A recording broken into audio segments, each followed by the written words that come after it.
देखिए बच्चे, नेमिंग के बाद इस चैप्टर में नया टॉपिक जो आता है वो ये है जिसमें हम hybridisation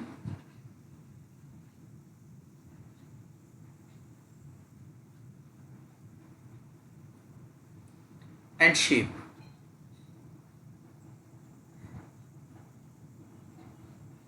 of aldehyde, ketone and carboxylic acid पढ़ते हैं।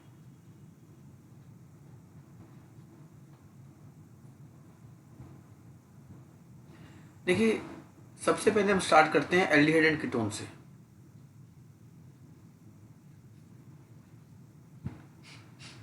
और आपको इस टॉपिक में समझ में आ जाएगा कि इस चैप्टर में एल्डिहाइड कीटोन एक साथ क्यों पढ़ाते हैं और कार्बोक्सिलिक अलग से क्यों पढ़ाते हैं। आपको इस क्लास में इस बात का जवाब मिलेगा जो मैंने आपको लास्ट क्लास में प्रॉमिस किया था, मैं आपको अगली क्लास में बताऊँ। देखिए, अगर आप एल्डिहाइड को देखें, लिखते हैं एल्डिहाइड को,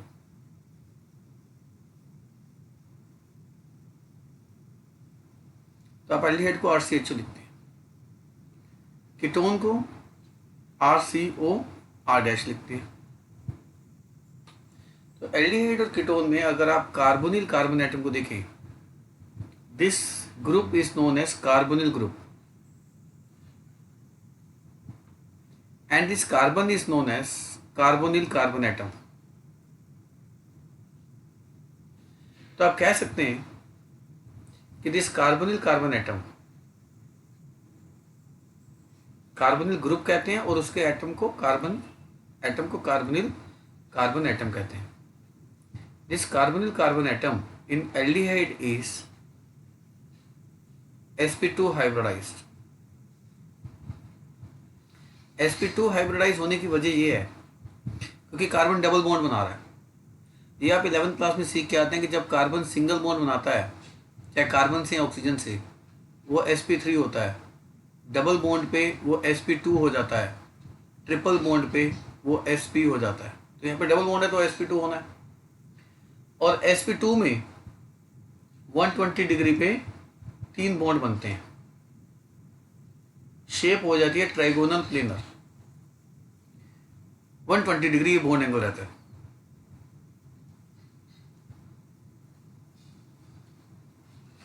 यहाँ पे एक एटम जो है वो अल्काइल है, एक हाइड्रोजन है और एक ऑक्सीजन है। बॉन्ड एंगल 120 डिग्री है, शेप का नाम है ट्राइगोनल प्लेनर।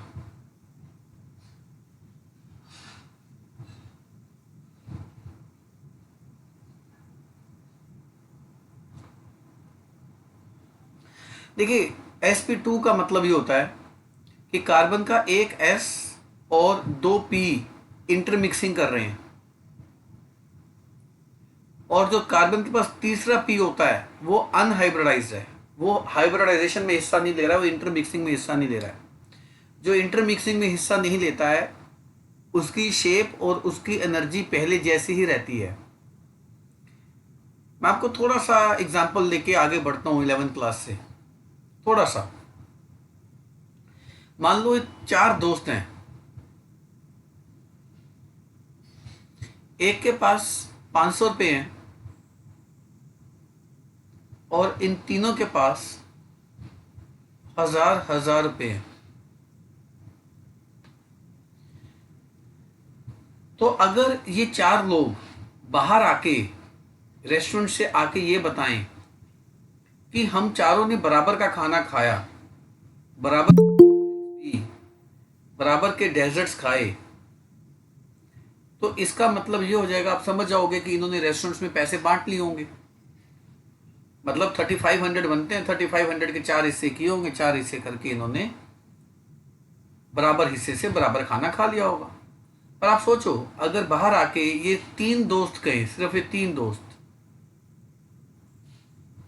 कि हमने बराबर का खाना खाया, बराबर की कोल्ड ड्रिंक्स पी, बराबर का डेजर्ट्स लिए हमने, तो आप समझ जाओगे कि इन तीनों ने अपने पैसों को इकट्ठा किया होगा और इकट्ठा करके आपस में बांट दिया होगा और बांट के बराबर का भोजन खा लिया होगा। और ये कहता है कि मैंने तो इन तीनों से ज्यादा खाना खाया है,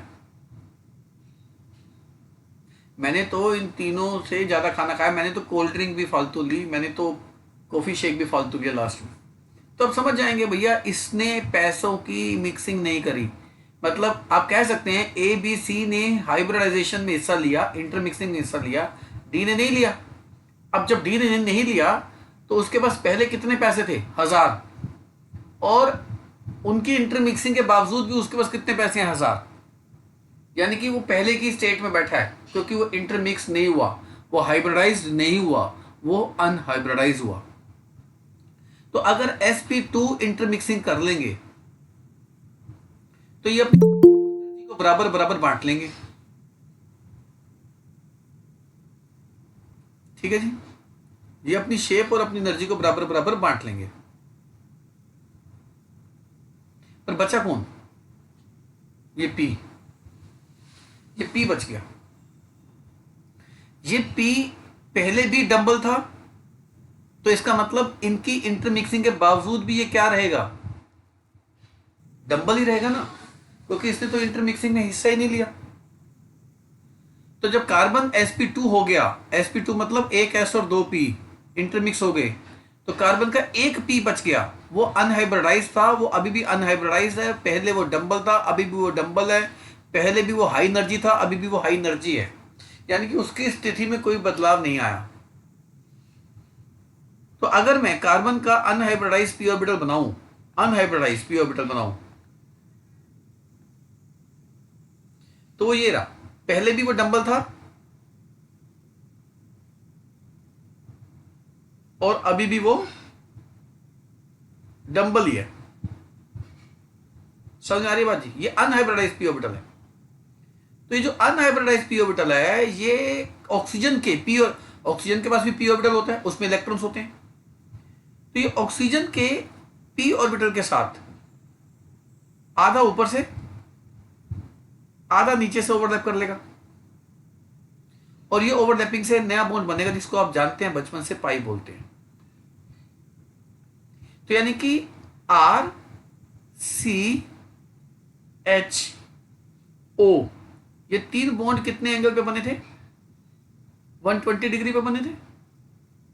और जो एक एडिशनल बॉन्ड बना वो ये पाई बॉन्ड बना, यानी कि इसकी इलेक्ट्रॉन डेंसिटी आधी ऊपर है आधी नीचे है, और ये मॉलिक्यूल 2 डायमेंशनल है। यानी कि इसमें सिग्मा बॉन्ड कितने दिखते हैं मुझे? 3। और एक बॉन्ड जो एक्स्ट्रा बना आधा ऊपर से आधा नीचे से ओवरलैप करके, वो पाई है। तो एल्डिहाइड में 3 सिग्मा और 1 पाई दिखता है हमारे को। कार्बोनिल कार्बन एटम के अराउंड, कार्बोनिल कार्बन एटम के अराउंड 3 सिग्मा और 1 पाई दिखता है हमारे को। पर अगर आप कीटोन की बात करें तो कीटोन में भी वही हालात हैं। कीटोन में भी ये कार्बोनिल कार्बन एटम में डबल बॉन्ड बना रहा है, तो sp2 हाइब्रिडाइज है। sp2 हाइब्रिडाइज है, इसका मतलब ये भी 3 बॉन्ड बना रहा होगा।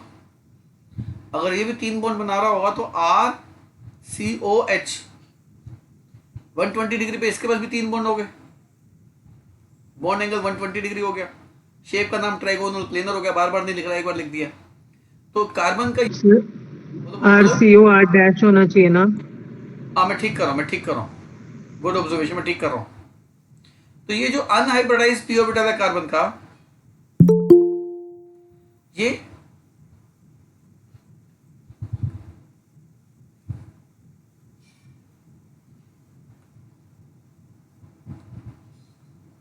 ये अनहाइब्रिडाइज p ऑर्बिटल जो कार्बन एटम का, ये ऑक्सीजन के p ऑर्बिटल के साथ ओवरलैप करेगा, आधा ऊपर से और आधा नीचे से।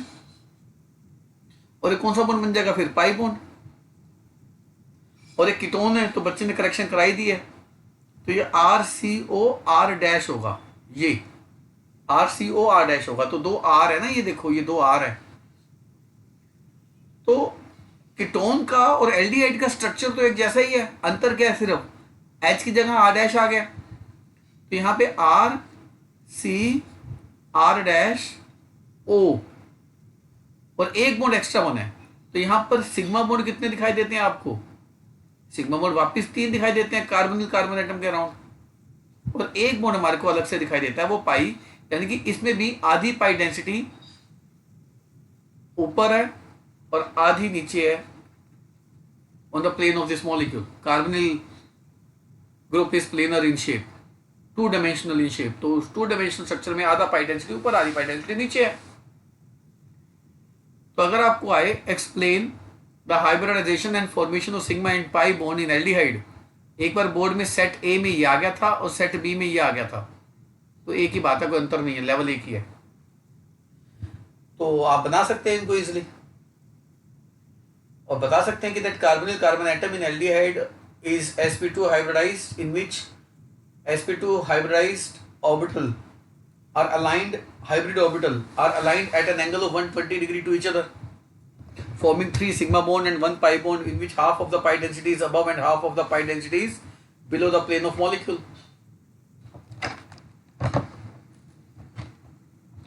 और सिमिलरली कीटोन में आएगा तो कुछ नहीं करना, H की जगह R डैश आ जाएगा और जहां एल्डिहाइड शब्द था वहां कीटोन शब्द आ जाएगा. पर मैं एक कमी देखता हूं, बच्चे जब बनाते हैं तो मैं चाहता हूं वो कमी आप में ना रहे. जब बच्चे बनाते हैं तो बच्चे कुछ ऐसा बनाने की कोशिश करते हैं, वो ना ये बॉन्ड थोड़ा बड़ा बना देते हैं, ये ऐसे दिखा देते हैं. ऐसे बनाने से नुकसान ये होता है, तो ये जो पी ऑर्बिटल है ये फिर ओवरलैप नहीं कर पाता ऐसे. अगर मान लो ऐसे बना दिए तो घबराओ मत, घबराओ मत, आप ओवरलैपिंग ऐसे दिखा दो. ठीक है मेरे बच्चे, अगर गलती से बॉन्ड बड़ा बन गया तो आप ऐसे दिखा दो, कोई काटेगा तो ये भी नहीं ना बच्चे आपका आंसर. तो पर आपको यहाँ पर कंसेप्ट के माध्यम से आपको एक और चीज सिखाना चाहता हूं कि अगर ये कार्बन और ऑक्सीजन आप नजदीक नजदीक बनाएंगे, ये देखो मैंने भी छोटा बॉन्ड बनाया ना, मैंने भी छोटा बॉन्ड बनाया ना, तो नजदीक नजदीक बनाने से फायदा ये होता है, जैसे ही आप इसका पी ऑर्बिटल बनाएंगे आधा ऊपर आधा नीचे और इसका बनाएंगे आधा ऊपर आधा नीचे, तो वो ऑटोमेटिकली ओवरलैप कर जाएगा. और इससे आपको एक और मैसेज मिलता है, डबल बॉन्ड तो होती छोटी है ना. हाँ हाँ वही मेरे बच्चे, वही मेरे बच्चे, कि कार्बन और ऑक्सीजन का सिंगल बॉन्ड बड़ा होगा पर कार्बन और ऑक्सीजन का डबल बॉन्ड छोटा ही होगा. और छोटा उसको होना ही पड़ेगा. जब तक कार्बन और ऑक्सीजन आपस में एक दूसरे के क्लोज नहीं आएंगे तब तक उनके पी ऑर्बिटल ओवरलैप नहीं करेंगे, आधे ऊपर आधे नीचे से ओवरलैप ही नहीं करेंगे. तो टेक्निकली देखा जाए तो आपको सी और ओ को छोटा ही बनाना है. छोटा बनाओगे तो अपने आप ओवरलैपिंग हो जाएगी. एक्चुअली पास आए हैं तभी तो ओवरलैपिंग हुई है. तो अगर आपने ये भी बना दिया है तो कोई उसको काटेगा नहीं, ये भी ठीक कर देगा टीचर, ये भी ठीक कर देगा. पर कहीं ये मत कर देना जो अब मैं बना रहा हूं. एक बार ज्यादा अच्छा कंसेप्ट सिखाने से नुकसान हो जाता है बच्चे को. बच्चा जब ये बनाता है तो बच्चे को लगता है कि मैंने पी ऑर्बिटल की ओवरलैपिंग दिखाई दी, तो ना पी ऑर्बिटल थोड़े टेढ़े दिखा देता है ऐसे. ये और ज्यादा मूर्खता है, ये फिर गलत है. क्योंकि जो पी ऑर्बिटल होता है वो परपेंडिकुलर टू द प्लेन होता है. परपेंडिकुलर टू द प्लेन मतलब आधा ऊपर होता है 90 डिग्री पे ठीक, और आधा नीचे होता है 90 डिग्री पे.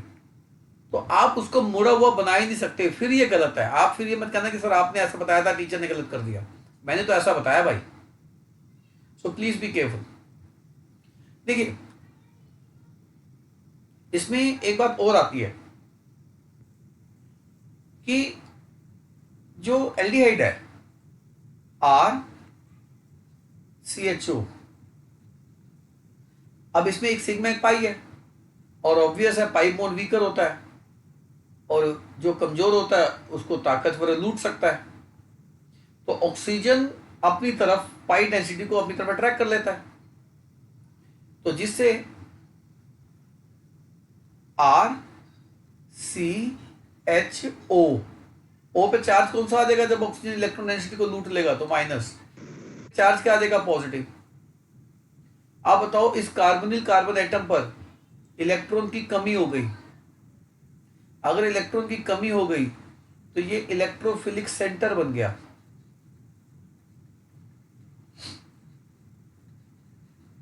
और ये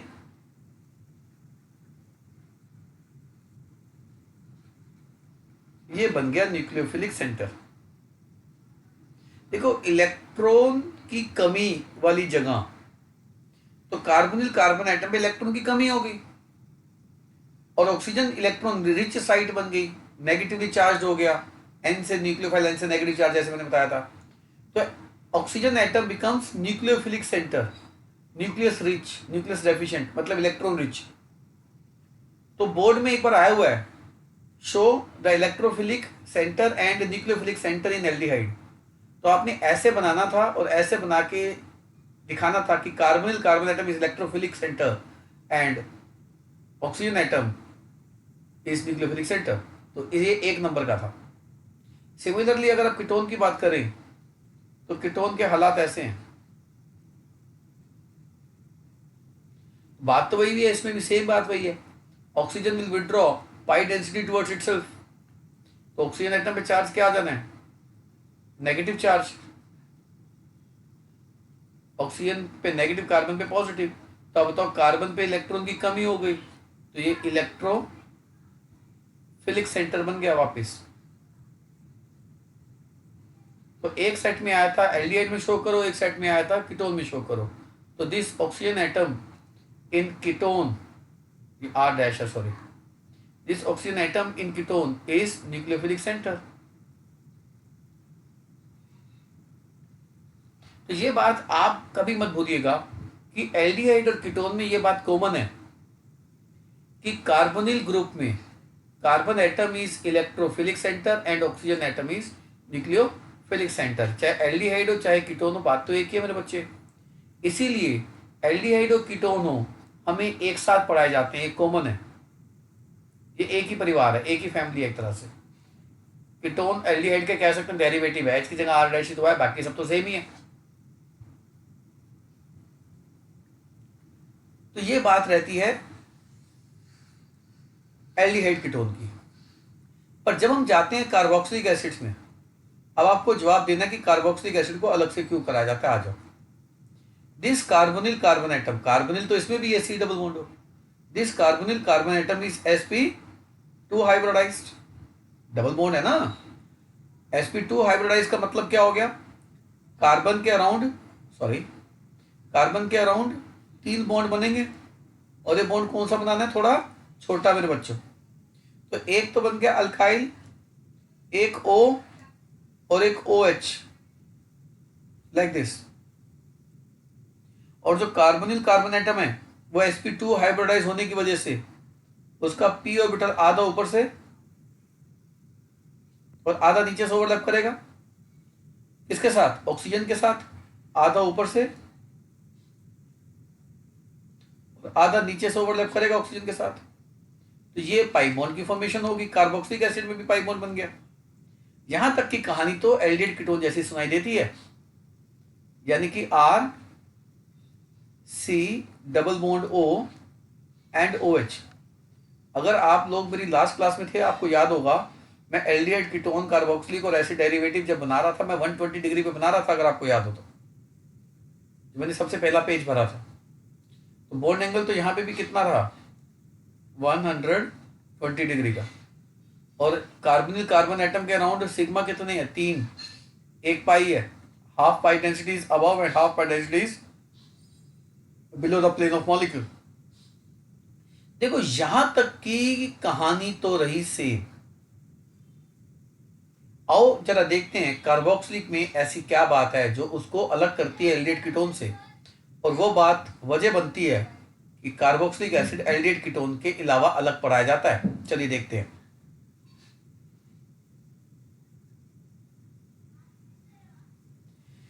जब ये ऑक्सीजन एटम, मैं काम करता हूं, नेक्स्ट पेज पे जाता हूं। देखिए, जब ये oxygen atom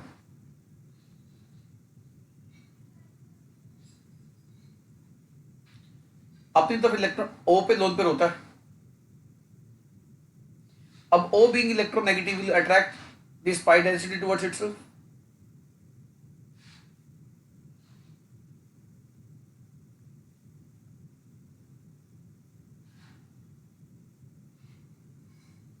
Like this. O पे 2 लोन पेयर तो होते ही हैं, एक उसने ले लिया 2 इलेक्ट्रॉन को खींच के, तो O पे चार्ज क्या आ गया बच्चे? नेगेटिव। और C पे चार्ज क्या आ गया? पॉजिटिव। यहां तक की कहानी हमें सेम लगती है। पर जैसे ही कार्बोनिल कार्बन एटम पे पॉजिटिव चार्ज आएगा, जैसे ही ये ऑक्सीजन अपनी पाई डेंसिटी को यहां पे शिफ्ट कर देगा। क्योंकि what is the meaning of this positive charge, समझिएगा। This positive charge means there is a vacant p orbital on this carbon atom. यानी कि कार्बन का जो पी ऑर्बिटल था वो खाली हो गया। नहीं समझे खाली कैसे हो गया? आपको दिखाता हूँ, पीछे जाता हूँ, यानी पेज डिलीट नहीं किया था इसलिए। ये नहीं था पेज, ये पेज था।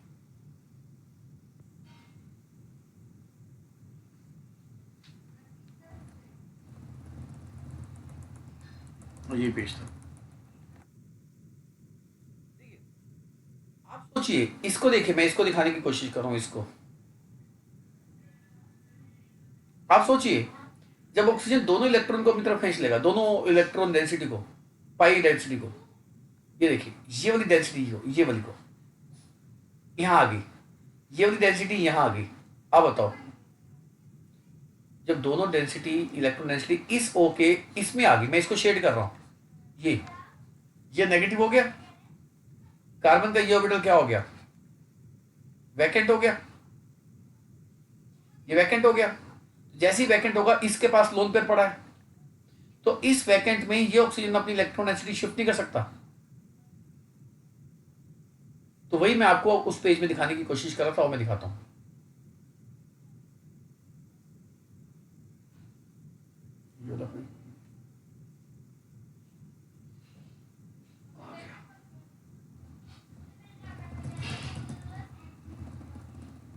चलिए मैं दोबारा बनाता हूं। देखिए, RCOOH, O के पास लोन पेयर है। जैसे ही ऑक्सीजन ने इलेक्ट्रॉन डेंसिटी को अपनी तरफ अट्रैक्ट किया, जानते हैं इसका मतलब क्या? अभी पीछे दिखा रहा था, वो इलेक्ट्रॉन डेंसिटी सारी O के ऑर्बिटल में चलेगी। क्या होगा? RCO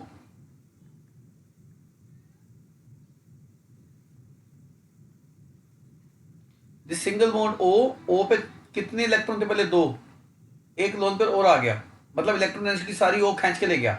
तो O पे जो इलेक्ट्रॉन डेंसिटी खींचता नेगेटिव आता है, पर इसी पे असूलन क्या चार्ज आएगा? पॉजिटिव। आपको क्लियर हो गया इस पॉजिटिव चार्ज का मीनिंग क्या है? इस पॉजिटिव चार्ज का मीनिंग है ये ऑर्बिटल खाली हो गया इसका, तो इसके खाली ऑर्बिटल में ये ऑक्सीजन अपनी इलेक्ट्रॉन डेंसिटी ट्रांसफर नहीं कर सकता। अगर ये ट्रांसफर कर देगा तो क्या होगा?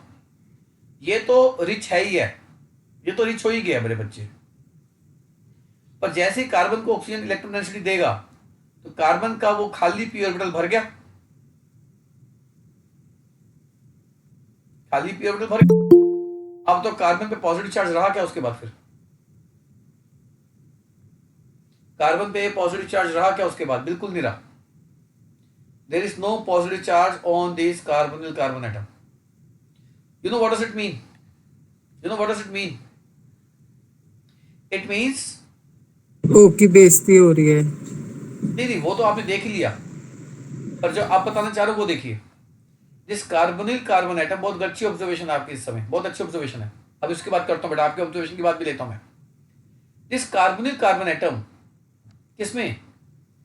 इन कार्बोक्सिलिक एसिड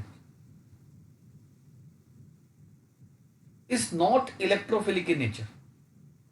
मतलब इलेक्ट्रोफिलिक का मतलब क्या होता है? इलेक्ट्रॉन की कमी। और यहां पे इस कार्बोनिल कार्बन एटम के पास इलेक्ट्रॉन की कोई कमी नहीं है, कोई कमी नहीं। क्योंकि जैसे ही ऑक्सीजन ने अपनी तरफ इलेक्ट्रॉन डेंसिटी अट्रैक्ट करी, पड़ोस में बैठा ऑक्सीजन, ये वाला ऑक्सीजन की बात कर रहा हूं, पड़ोस में बैठा ऑक्सीजन की इलेक्ट्रॉन डेंसिटी उस कार्बोनिल कार्बन एटम के वैकेंट पी ऑर्बिटल में ट्रांसफर हो गई, और उसकी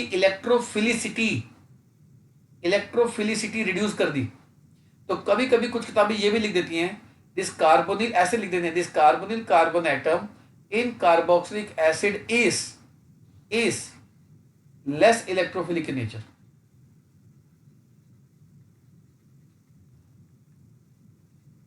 क्योंकि कंट्रीब्यूटिंग स्ट्रक्चर है, तो कमी यहां पर मतलब एल्डिहाइड कीटोन में कार्बोनिल कार्बन एटम के पास इलेक्ट्रॉन की कमी थी, और यहां पर कार्बोनिल कार्बन एटम के पास इलेक्ट्रॉन की कमी इतनी नहीं है जितनी एल्डिहाइड और कीटोन में थी। तो ये बात कार्बोक्सिलिक एसिड को अलग करती है, और ये वजह बनती है कि कार्बोक्सिलिक एसिड 11th-12th में अलग पढ़ाया जाता है, एल्डिहाइड कीटोन को अलग पढ़ाया जाता है। पहले तो ये बताओ, ये बात आपको क्लियर होगी कि एल्डिहाइड कीटोन को कार्बोक्सिलिक एसिड से कौन सी बात अलग करती है? मैं दोबारा से रिपीट करता हूँ, aldehyde and ketone, carbonyl carbon atom is highly electrophilic in nature, क्योंकि O नेगेटिव हो जाएगा, C पॉजिटिव हो जाएगा, इलेक्ट्रॉन की कमी पैदा हो जाएगी। Whereas in carboxylic acid, carbonyl carbon atom is less electrophilic in nature because why? आपको ये Y की फॉर्म में भी आ सकता है, Y answer, because electron deficiency of carbonyl carbon atom is compensated by the donation of lone pair, ये by the donation of lone pair from oxygen atom of OH group in its resonating structure। तो जब electron density compensate हो गई तो less electrophilic हुआ नहीं हुआ? ये तो एक सवाल बनता है। पर यहां पर एक बच्चे ने एक अच्छी ऑब्जर्वेशन ली कि सर ऑक्सीजन की बेइज्जती हो रही है। आप इसके 3 रेजोनेटिंग स्ट्रक्चर को अगर आप ध्यान से देखें तो थर्ड में ऑक्सीजन की बेइज्जती है। थर्ड में ऑक्सीजन की बेइज्जती इसलिए है क्योंकि O पे पॉजिटिव चार्ज है, कार्बन के होते हुए O पे पॉजिटिव चार्ज है, और कार्बन के होते हुए जब O पे पॉजिटिव चार्ज है, आप जानते हैं O अपनी इस अपमान का बदला कैसे लेगा? O अपने इस अपमान का बदला H के इलेक्ट्रॉन को लूट के ले लेगा, और जब O H के इलेक्ट्रॉन को लूट लेगा तो H का ये क्या रिलीज कर देगा? H या H plus?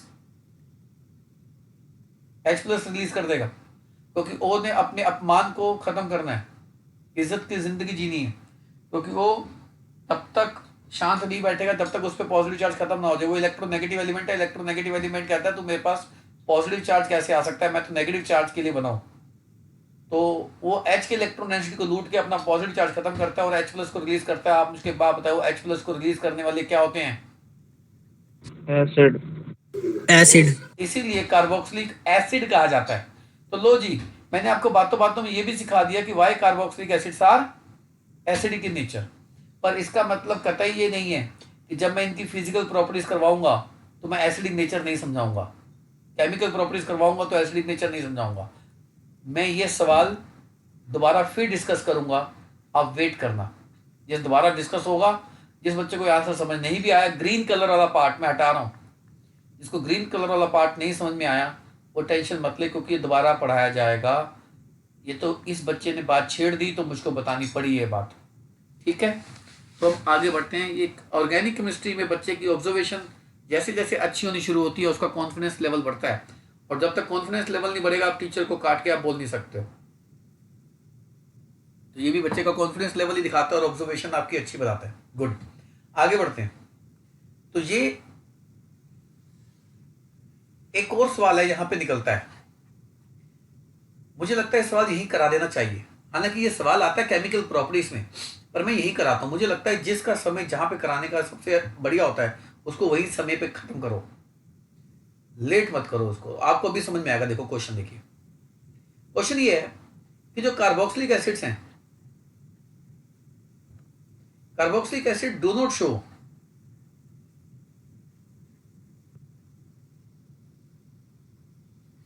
any characteristic reaction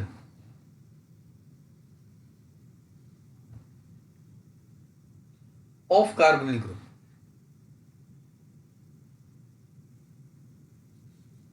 मतलब एल्डिहाइड कीटोन कार्बोनिल वाली रिएक्शन शो करते हैं, पर कार्बोक्सिलिक एसिड नहीं करते। कार्बोक्सिलिक एसिड में कार्बोनिल है, कार्बोक्सिलिक एसिड में कार्बोनिल है। दिखाऊं कहां है कार्बोनिल कार्बोक्सिलिक एसिड में?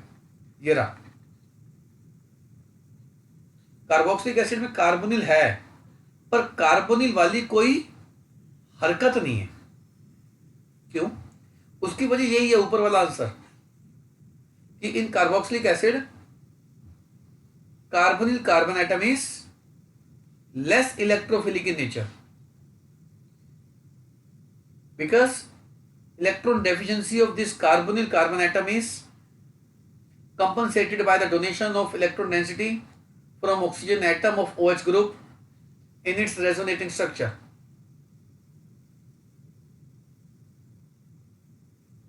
Therefore carboxylic acid do not show any characteristic reactions of carbonyl group. तो कार्बोनिल ग्रुप होते हुए भी कार्बोनिल ग्रुप वाली हरकत नहीं शो कर पाते, कारण यही वजह है। फिर अब बच्चा पूछ सकता है कि सर कार्बोनिल ग्रुप वाली हरकत से क्या मतलब है आपका? कार्बोनिल ग्रुप वाली हरकत से क्या मतलब है आपका? Carbonyl group Yes. ये है कि O पे नेगेटिव और C पे पॉजिटिव, ये है कार्बोनिल ग्रुप की सही हरकत। मतलब C electrophilic centre and O nucleophilic centre, ये है हरकत है कार्बोनिल ग्रुप की। पर कार्बोक्सिलिक एसिड में ये हरकत तो दिखाई नहीं देती, कार्बन इलेक्ट्रोफिलिक सेंटर होता है नहीं, लेस होता है। तो ये सवाल मैं आपको आज बता रहा हूं, जिस दिन मैं केमिकल प्रॉपर्टीज करवाऊंगा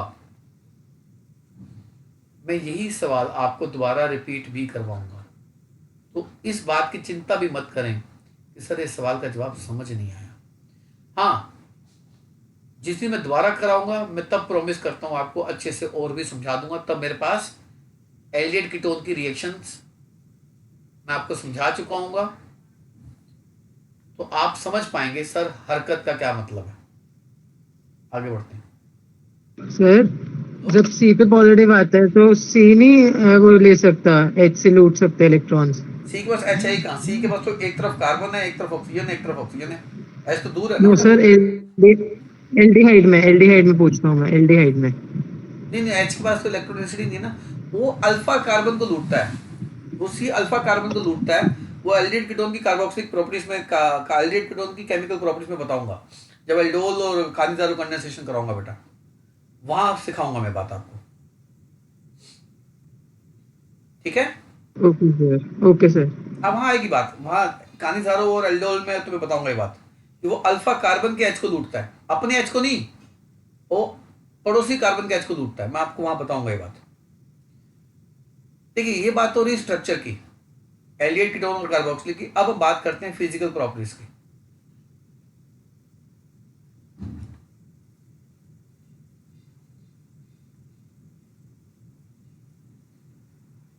फिजिकल प्रॉपर्टीज में सबसे पहले बात करते हैं, हाँ फिजिकल प्रॉपर्टीज सबसे पहले किसकी स्टार्ट करा रहा हूं?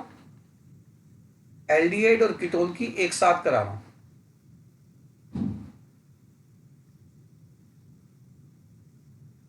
ये रहा एल्डिहाइड, ये रहा कीटोन। सबसे पहली प्रॉपर्टी हम करते हैं डाइपोल मोमेंट।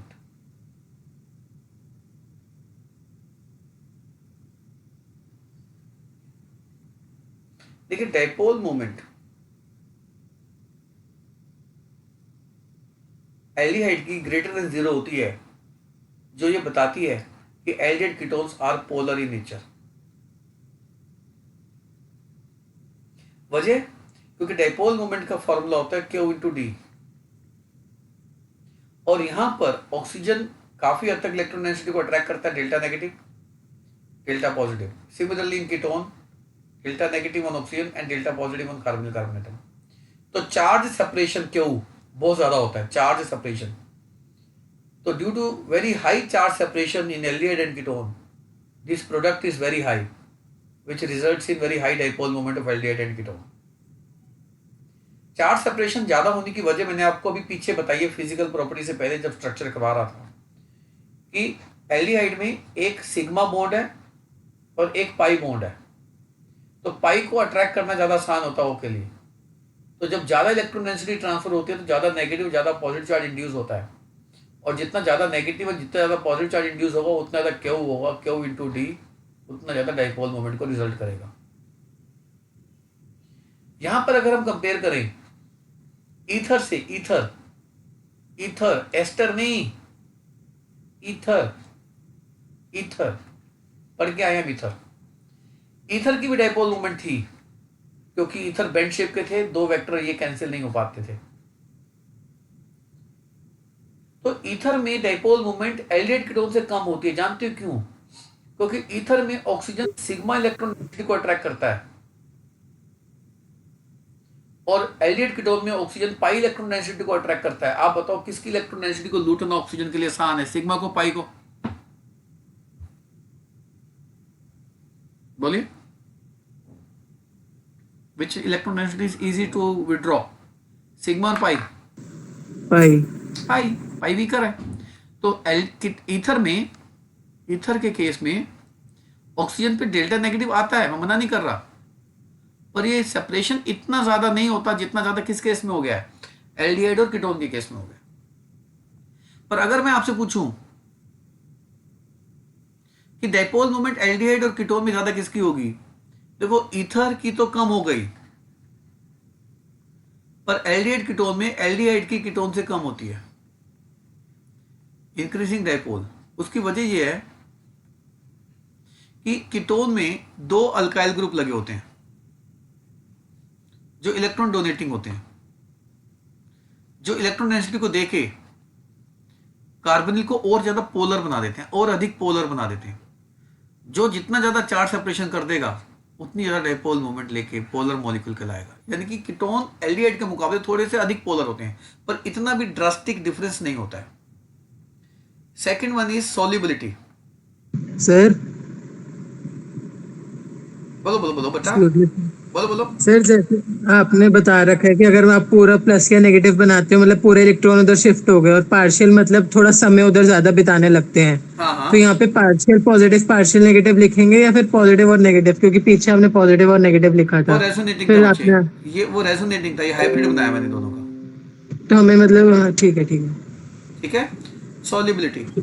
देखिए मैंने आपको बहुत पहले सिखाया है, जो भी ग्रुप पोलर है, पोलर मतलब जिसकी डाइपोल मोमेंट होती है, जो भी ग्रुप पोलर है वो वाटर सॉल्युबल हो जाता है। ये बात हमने पहले सीखी है। हालांकि इसमें एक एक्सेप्शन थी अल्काइल हैलाइड में, अल्काइल हैलाइड पोलर होने के बावजूद भी वाटर इनसॉल्युबल थे। तो एल्डिहाइड में क्या होता है, RCHO, तो O पे नेगेटिव और C पे पॉजिटिव चार्ज, और वाटर, वाटर कैसा होता है, वाटर ये रहा, H पे पॉजिटिव चार्ज, O पे नेगेटिव चार्ज। तो ये आपस में कौन सी इंटरेक्शन करेंगे, डाइपोल डाइपोल। एक डाइपोल दूसरे डाइपोल को अट्रैक्ट कर रहा है, इधर से ये किसको अट्रैक्ट करेगा, दूसरे एल्डिहाइड को, ऑक्सीजन एटम को, लाइक दिस।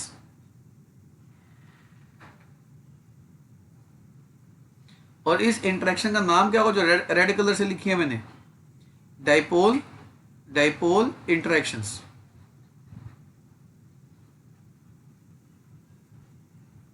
तो एल्डिहाइड और ketone are water soluble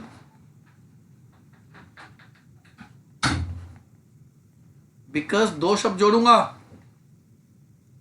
because of their polar nature which results in dipole dipole interaction with water, क्योंकि वाटर खुद पोलर है।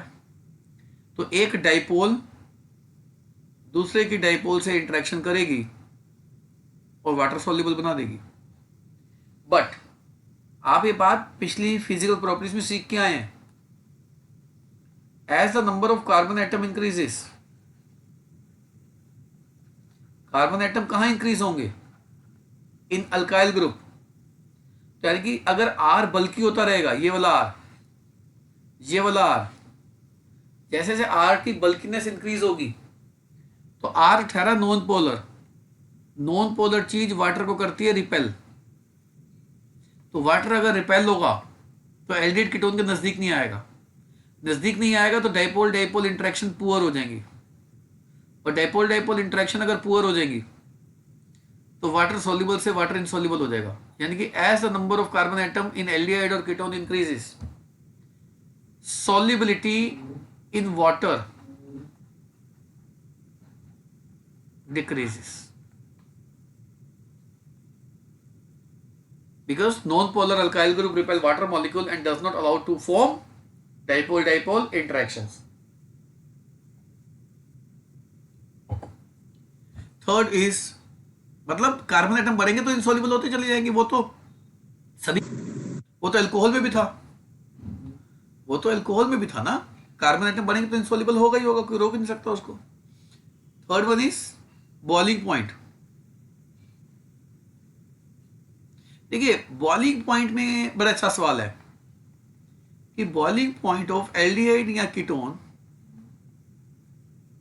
Is higher than corresponding ether. Ether ether ester नहीं। मैं इतनी बार बोल देता हूं फिर बच्चे की कंफ्यूजन रहती नहीं है। The reason is dipole movement तो ईथर की भी थी, डाइपोल मूवमेंट तो एल्डिहाइड कीटोन की भी थी, पर डाइपोल मूवमेंट एल्डिहाइड कीटोन की ज्यादा थी। यानी कि कौन अधिक पोलर था? पोलर तो एल्डिहाइड कीटोन भी थे, पोलर तो ईथर भी थे, तो अधिक पोलैरिटी किसकी थी? एल्डिहाइड कीटोन की। क्यों? क्योंकि एल्डिहाइड कीटोन में कार्बोनिल ग्रुप बैठा था, और जो जितना अधिक पोलर होगा उसकी उतनी स्ट्रॉन्ग डाइपोल डाइपोल इंटरेक्शंस होंगी। जितनी स्ट्रॉन्ग डाइपोल डाइपोल इंटरेक्शंस होंगी उतना ही हाई बॉइलिंग पॉइंट होगा। तो answer, the boiling point of aldehyde और ketone is higher than corresponding ether due to their higher polar nature which results in their very strong dipole-dipole interaction and hence their higher boiling point। देखिए boiling point अगर हम बात करें aldehyde ketone की alcohol से, तो alcohol बाजी मार जाते हैं, अल्कोहल बाजी मार जाते हैं। पर कोरोस्पोंडिंग का मतलब 3 कार्बन का एल्डिहाइड कीटोन और 3 कार्बन का अल्कोहल, अदरवाइज ये बात वैलिड नहीं है। उसकी वजह ये थी कि अल्कोहल जो थे, जो अल्कोहल पढ़ के आए हैं वो जानते हैं इस आंसर को। Alcohols can form strong intermolecular hydrogen bonding. ये हाइड्रोजन बॉन्डिंग बहुत स्ट्रॉन्ग कर सकते हैं, पर एल्डिहाइड कीटोन डाइपोल डाइपोल कर सकते हैं पर हाइड्रोजन बॉन्डिंग नहीं कर सकते। हाइड्रोजन बॉन्डिंग इसलिए नहीं कर सकते क्योंकि हाइड्रोजन बॉन्डिंग के लिए ऑक्सीजन और हाइड्रोजन को साथ साथ होना चाहिए। अगर ऑक्सीजन और हाइड्रोजन साथ साथ होते तो एल्डिहाइड कीटोन भी हाइड्रोजन बॉन्डिंग करते। इसीलिए हमने क्या लिखा, एल्डिहाइड कीटोन क्या करते हैं? Dipole dipole. पर अल्कोहल में आप देख सकते हैं अल्कोहल में O और H साथ साथ है, तो ये हाइड्रोजन बॉन्डिंग की शर्त को सेटिस्फाई करते हैं, और hydrogen bonding is comparatively stronger than dipole dipole. हालांकि हाइड्रोजन बॉन्डिंग भी डाइपोल डाइपोल ही तो है, क्योंकि H पे पॉजिटिव है और O पे नेगेटिव है, H पे पॉजिटिव है O पे नेगेटिव है, और पॉजिटिव नेगेटिव नेगेटिव पॉजिटिव के अट्रैक्शन को तो डाइपोल डाइपोल कहते हैं। पर डाइपोल डाइपोल हाइड्रोजन बॉन्डिंग कहलाती है जब ऑक्सीजन के साथ या H हो, या फ्लोरीन के साथ H हो, या नाइट्रोजन के साथ H हो, तो उस डाइपोल डाइपोल को हाइड्रोजन बॉन्डिंग कहते हैं। तो the boiling point of aldehyde ketone is lower than corresponding alcohol because alcohols are capable of forming strong intermolecular hydrogen bonding, whereas aldehyde ketone cannot form hydrogen bonding। Similarly, एक और same सवाल बनता है कि that the boiling point of aldehyde ketone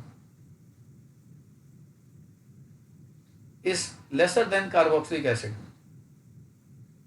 और आपने देख ही लिया कार्बोक्सिलिक एसिड में हाइड्रोजन बॉन्डिंग की कंडीशन सेटिस्फाइड है। दिखाऊं कैसे?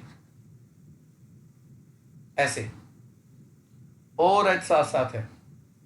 तो answer, the boiling point of carboxylic acid is higher than corresponding aldehyde और ketone because carboxylic acids can form strong intermolecular hydrogen bonding, whereas aldehyde ketone can not form hydrogen bonding. अगर आप aldehyde ketone के boiling point को amine से compare करेंगे, amine से 1 degree amine से, तो 1 डिग्री एमीन का बॉइलिंग पॉइंट ज्यादा है। क्यों? क्योंकि यहां पर भी N के साथ H साथ साथ है। दिखाऊं ये वाली कंडीशन, ये N के साथ H साथ है। तो answer, the boiling point of amine is higher than corresponding aldehyde और ketone because amines are capable of forming intermolecular hydrogen bonding, whereas aldehyde ketone cannot form intermolecular hydrogen bonding। यानी कि मेरी अब तक के 4 या 5 सवालों से ये बात स्पष्ट हो जाती है, एल्डिहाइड और कीटोन का बॉइलिंग पॉइंट उन सब से कम है जो हाइड्रोजन बॉन्डिंग करते हैं। हाइड्रोजन बॉन्डिंग कौन कौन कर रहा है? कार्बोक्सिलिक एसिड क्योंकि O के साथ H है, हाइड्रोजन बॉन्डिंग अल्कोहल कर रहे हैं क्योंकि O के साथ H है, हाइड्रोजन बॉन्डिंग एमीन्स कर रहे हैं क्योंकि N के साथ H है, तो ये तीनों से कम है बॉइलिंग पॉइंट एल्डिहाइड का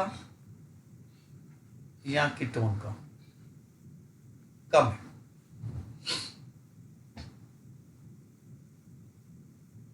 पर अगर मैं बॉइलिंग पॉइंट एल्डिहाइड और बॉइलिंग पॉइंट कीटोन का कंपेयर करूं, बॉइलिंग पॉइंट एल्डिहाइड का कॉरस्पॉन्डिंग समझते हैं ना मेरे बच्चों,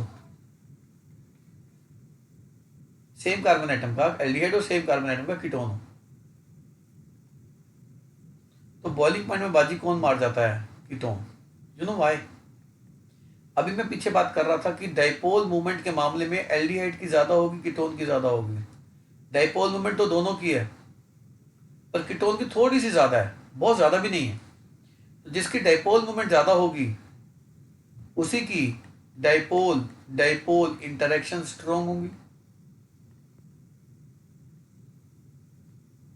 तो answer, the boiling point of ketone is higher than corresponding aldehyde because of their net higher dipole moment which results in strong dipole dipole interaction। इसको टीचर यूं भी पूछ सकता था, आउट ऑफ प्रोपेनल और प्रोपेनोन, 3 कार्बन इसमें 3 carbon इसमें, 6 hydrogen इसमें 6 हाइड्रोजन इसमें, 1 ऑक्सीजन इसमें 1 ऑक्सीजन इसमें, यानी कि दोनों का मॉलिक्यूलर मास भी सेम। पर बॉइलिंग पॉइंट किसका ज्यादा मेरे बच्चों? कीटोन का। कारण, because of its higher dipole moment than the dipole moment of aldehyde which will result in strong dipole dipole interactions। देखिए, अभी तक की फिजिकल प्रॉपर्टीज के आधार पे अगर मैं एक छोटा सा सवाल बनाऊं कि इस alcohol, carboxylic acid, aldehyde, ketone और ईथर, आप देख सकते हैं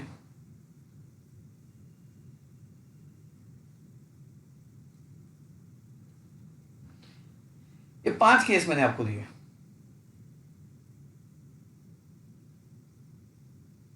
आप बताइए इनमें से सबसे लोएस्ट बॉइलिंग पॉइंट किसका होगा? सोचिए। आंसर मैं लिखूंगा, साथ आप बोलना मत, मैं आंसर लिखूंगा, मैं आपको सिर्फ 10 सेकंड दूंगा सोचने के लिए, किसका कम होगा और किसका सबसे ज्यादा होगा। सोचिए। एल्डिहाइड का कम होगा। सोचिए, मैं आंसर लिखूंगा ताकि सारे बच्चे अपने आंसर ट्राई करें। ईथर्स का होगा।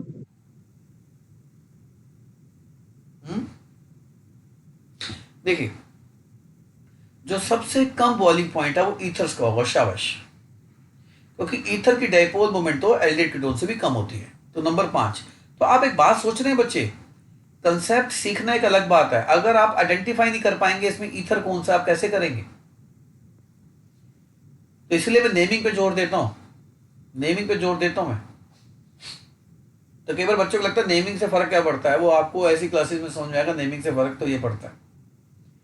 5th का लीस्ट हो गया। अब बात आती है एल्डिहाइड की और कीटोन की। एल्डिहाइड कीटोन में बाजी कौन मार जाता है? कीटोन। इसमें कोई दिक्कत?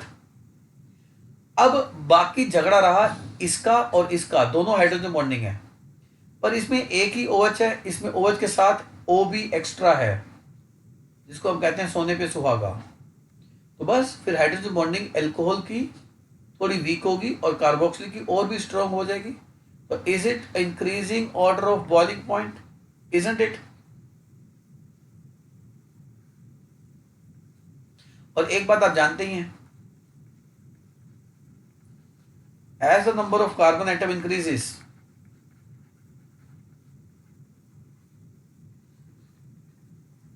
surface area of the molecule increases, which increases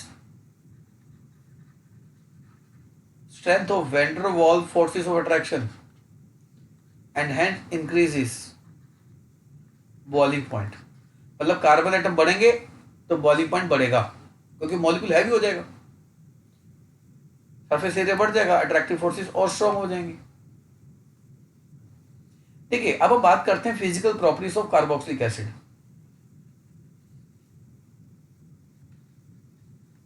अब ये बात का जवाब मैं आपको दे चुका हूं कि कार्बोक्सिलिक एसिड अलग से क्यों पढ़ाए जाते हैं।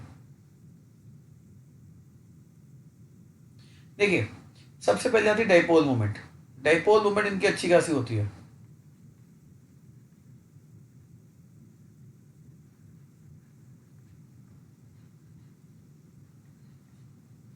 अच्छी खासी होती है, वजह क्योंकि इसमें आर सी ओ ये भी पोलर है और फिर ओ एच अपने आप में पोलर होता है, तो they are having very high dipole moment and makes the molecule highly polar, highly polar. Second is solubility. जो कार्बोक्सिलिक एसिड्स होते हैं they are highly soluble in water, highly. Aldehyde ketone से भी ज्यादा सॉल्युबल होते हैं।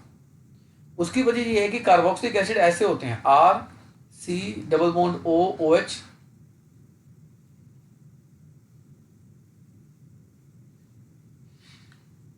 और वाटर ऐसा होता है,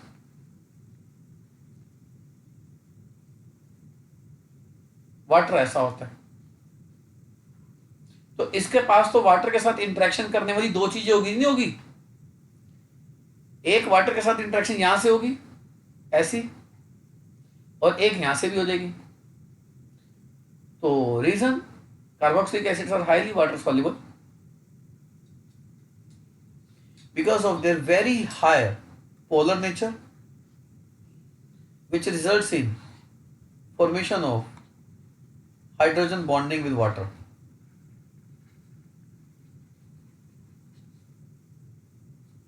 हाँ, as the number of carbon atom increases,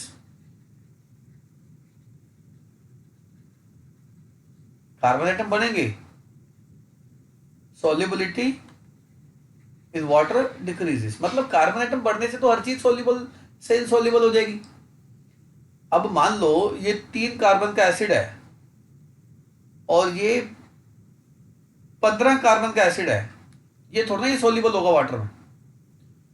fats जो होते हैं, फैटी एसिड जो होते हैं, वो हाईली इनसॉल्युबल होते हैं, कारण कार्बन एटम की चेन उनमें बहुत बड़ी होती है। सोचो, इतनी बड़ी कार्बन की चेन, इतनी बड़ी कार्बन की चेन,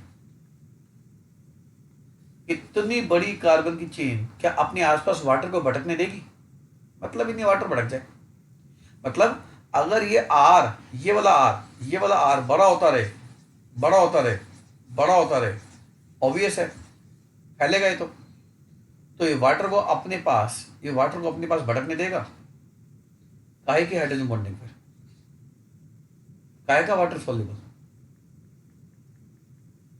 ठीक है मेरे बच्चे? तो जैसे सर सोप्स फैटी एसिड से बनते हैं ना? हाँ, सोप्स में सॉल्ट्स होते हैं ना बेटा, सॉल्ट्स होते हैं, ये सॉल्ट्स होते हैं, ये सॉल्ट की फॉर्म में होते हैं सॉल्ट। तो जो नॉन पोलर पार्ट होता है डस्ट को पकड़ता है, ये डस्ट को हटाने में हेल्प करता है नॉन पोलर पार्ट, क्योंकि डस्ट या ऑयल जो होता है वो खुद नॉन पोलर होता है, जो ऑयल होता है वो खुद नॉन पोलर होता है। सरफेस केमिस्ट्री में बताऊंगा, सारा मैकेनिज्म है उसके अंदर। Next is the boiling point.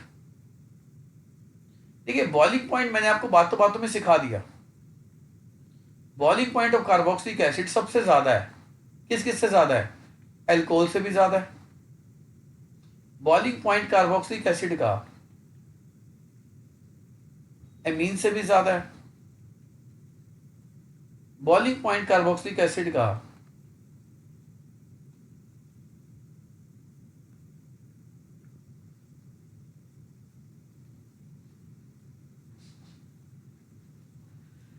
Aldehyde ketone से भी ज्यादा है। बॉइलिंग पॉइंट कार्बोक्सिलिक एसिड का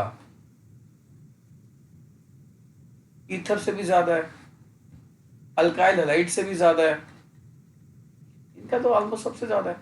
हालांकि कार्बोक्सिलिक एसिड का बॉइलिंग पॉइंट एसिड अमाइड से कम होता है, पर एसिड अमाइड हमारे सिलेबस में नहीं है, तो आप कोई चिंता करने की जरूरत नहीं है, यानी कि आपके हिसाब से कार्बोक्सिलिक एसिड का हाईएस्ट है। वजह क्या है?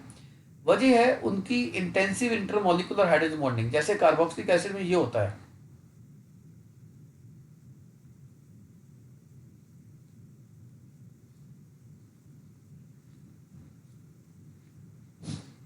ये कार्बोक्सिलिक एसिड है,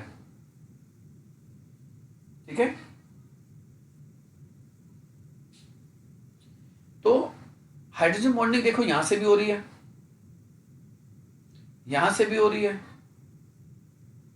ये O इधर से भी किसी को पकड़ेगा, इधर से भी किसी को पकड़ेगा, इधर से भी किसी को पकड़ेगा, और इधर से भी किसी को पकड़ेगा।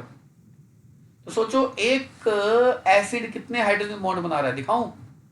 देखना एक एसिड से कितने हाइड्रोजन बॉन्ड बन रहे हैं। सर ऊपर वाला बॉन्ड हाइड्रोजन बॉन्ड थोड़ा ना होगा, वो तो C और O सब आपस में जुड़े हुए हैं ना। हाँ, वो डबल बॉन्ड में, डबल बॉन्ड की पोलैरिटी इतनी अधिक हो जाती है, वो हाइड्रोजन बॉन्ड के बराबर की स्ट्रेंथ होने लगती है उसकी।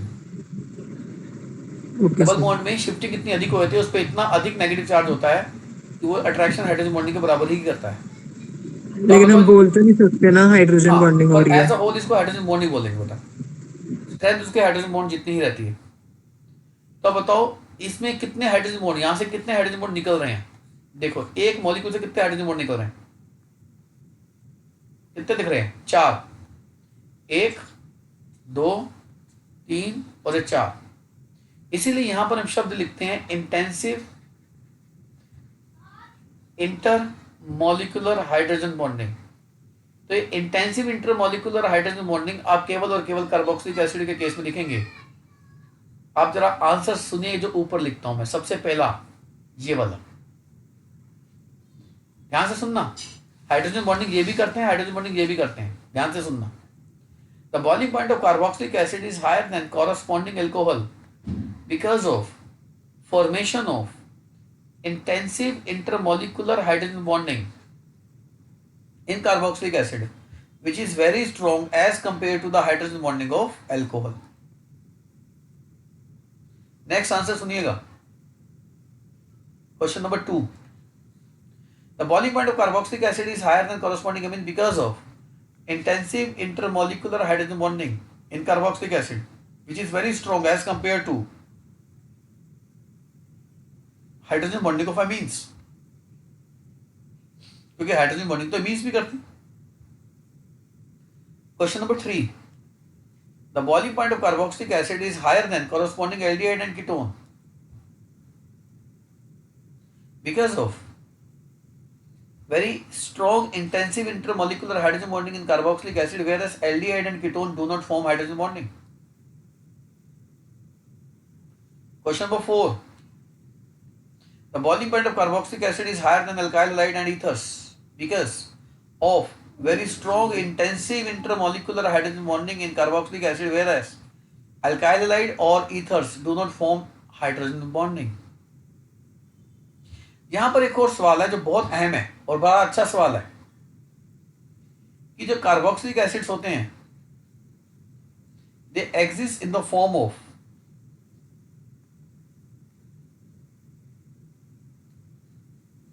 Dimer in their vapour form. मतलब जब ये इवेपोरेट होते हैं,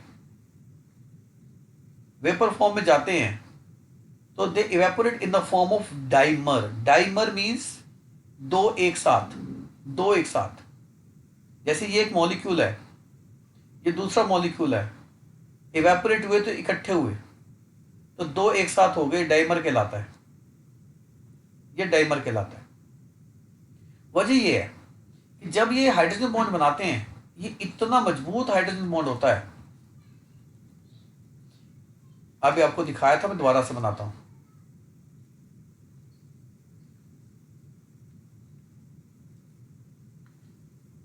एक यहां से बनेगा, एक यहां से बनेगा, एक यहां से बनेगा, एक यहां से बनेगा, एक यहां से बनेगा, एक यहां से बनेगा, राइट। तो जब इनको हम हीट करते हैं ताकि बॉइलिंग पॉइंट आए, देखो बॉइलिंग पॉइंट लाने के लिए हमें क्या करना है, हमने इसको तोड़ना है, हमने इसको तोड़ना है, हमने इसको तोड़ना है, हमने इसको भी तोड़ना है। जब तक टूटेंगे नहीं तो बॉइलिंग पॉइंट कहां से आ जाएगा। तो ऑब्वियस है एकता में बल है, तो इतने हाइड्रोजन बॉन्ड को तोड़ोगे तो आपको हीट भी ज्यादा देनी पड़ेगी, तब जाके टूटेंगे, उससे पहले तो टूटेंगे नहीं। और जब ये इतनी हीट देके टूट जाएंगे तब भी इनके हालात में दिखाता हूं कैसे आएंगे। मान लो हमने बहुत हीट दे दी, ये एक हाइड्रोजन बॉन्ड टूट गया, और हीट किया ये भी निकल गया, और हीट किया ये भी निकल गया, और हीट किया ये भी निकल गया, तब तक बॉइलिंग पॉइंट आ गया। ये दोनों इकट्ठे उठ जाएंगे वेपर फॉर्म में। तो आंसर क्यों ये डाइमर फॉर्म में एग्जिस्ट करते हैं even in the vapour form, answer वही है पीछे वाला, because of intensive intermolecular hydrogen bonding which is very strong that it even does not cleave in its vapor form। मतलब वेपर फॉर्म में भी नहीं टूटती, इतनी मजबूत हाइड्रोजन बॉन्डिंग है, तो इसलिए दो एक साथ इवेपोरेट होते हैं। So carboxylic acid exist in the form of dimer in the vapour form because of their intensive intermolecular hydrogen bonding which does not cleave even in their vapour form. तो अगर हम यहां पर इनके बॉइलिंग पॉइंट का order निकालें, जैसे ये एसिड है,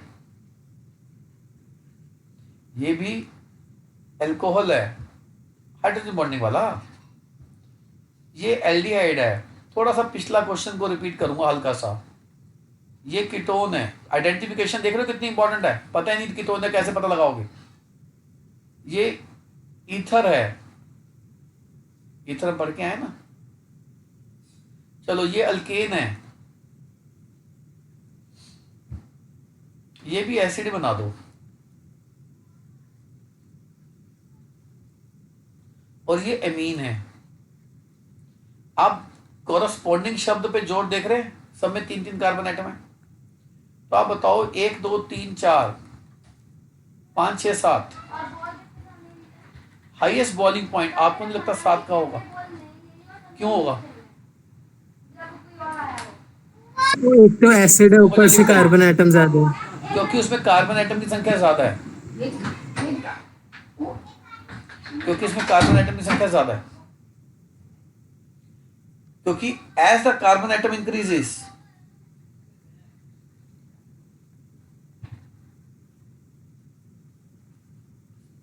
surface area will increase, boiling point will increase. तो एक बात याद रखना, कार्बन एटम के बढ़ने से बॉइलिंग पॉइंट बढ़ता है और सॉल्युबिलिटी कम होती है हमेशा। तो 7 का हाईएस्ट है। इसके बाद नंबर 1, क्योंकि 7 और 1 एक ही फैमिली है कार्बोक्सिलिक। अब एल्कोहल, अब एल्कोहल के बाद एमीन्स, क्योंकि एमीन की हाइड्रोजन बॉन्डिंग कंपैरेटिवली कम होती है एल्कोहल से, क्योंकि ऑक्सीजन की इलेक्ट्रोनेगेटिविटी ज्यादा होती है। अब बताओ 8 के बाद किसका नंबर आएगा, एल्डिहाइड का कीटोन का? कीटोन का। एल्डिहाइड पीछे हो गए। अब बचा कौन, ईथर और अल्केन। अल्केन तो नॉन पोलर है, पोल ही नहीं होते। ईथर कम से कम पोलर तो होते हैं ऑक्सीजन की वजह से, बेंड शेप की वजह से। तो 5 और सबसे लीस्ट बॉइलिंग पॉइंट मेरे बच्चों किसका आ गया, 6 का। तो ये इंक्रीजिंग बॉइलिंग पॉइंट हो गया। मतलब एक ही सवाल में ना जाने कितने सवाल हमने पिरो दिए। ठीक है मेरे बच्चों, कोई डाउट है किसी को? किसी को डाउट है? सर बस एक डाउट है, जैसे आपने आरएक्स जब हमें बताया था अल्काइल हैलाइड सॉल्युबल क्यों नहीं होते वाटर में, कि उनकी कंपैरेटिवली इंटरैक्शन उतनी स्ट्रॉन्गर नहीं हो पाती जितनी वाटर की वाटर के साथ होती है। तो वही सेम रीजन आप यहाँ पे दे रहे हो और कह रहे हो कि वो हो जाता है, वो सॉल्युबल इसकी वजह से हो जाता है। उतनी स्ट्रॉन्ग तो हो ही नहीं सकती, क्योंकि अगर हाइड्रोजन बॉन्डिंग नहीं है एल्डिहाइड की टोन में, तो वो सॉल्युबल कैसे हो जाते हैं? प्योर इंटरेक्शन से बच्चे देख, एक होती है प्योर इंटरेक्शन, एक होती है प्योर की हाइड्रोजन के साथ इंटरेक्शन, वाटर के साथ इंटरेक्शन। तो अगर ये इंटरेक्शन मजबूत होती है प्योर इंटरेक्शन से, तो this interaction has to be stronger than the pure interaction, then the compound will be water soluble. तो अल्काइल हैलाइड में वाटर के साथ जो इंटरेक्शंस होती हैं आरएक्स की, ये पुराना सवाल है बच्चे, जब आरएक्स की इंटरेक्शन वाटर के साथ होती है तो ये इंटरेक्शंस के दौरान इतनी एनर्जी रिलीज नहीं हो पाती जितनी एनर्जी वाटर की हाइड्रोजन बॉन्डिंग को तोड़ने के लिए चाहिए होती है। तो यानी कि आरएक्स की प्योर इंटरेक्शन मजबूत होती है आरएक्स वाटर के इंटरेक्शन के मुकाबले, इसलिए अल्काइल हैलाइड वाटर इनसॉल्युबल थे। तो वो पुरानी कंफ्यूजन को बीच में वो मत करो बच्चे, इसमें बताओ, इसमें कोई डाउट है तो बताओ। No sir, thank you. ठीक है बच्चे, ओके सभी को बाय, नमस्ते।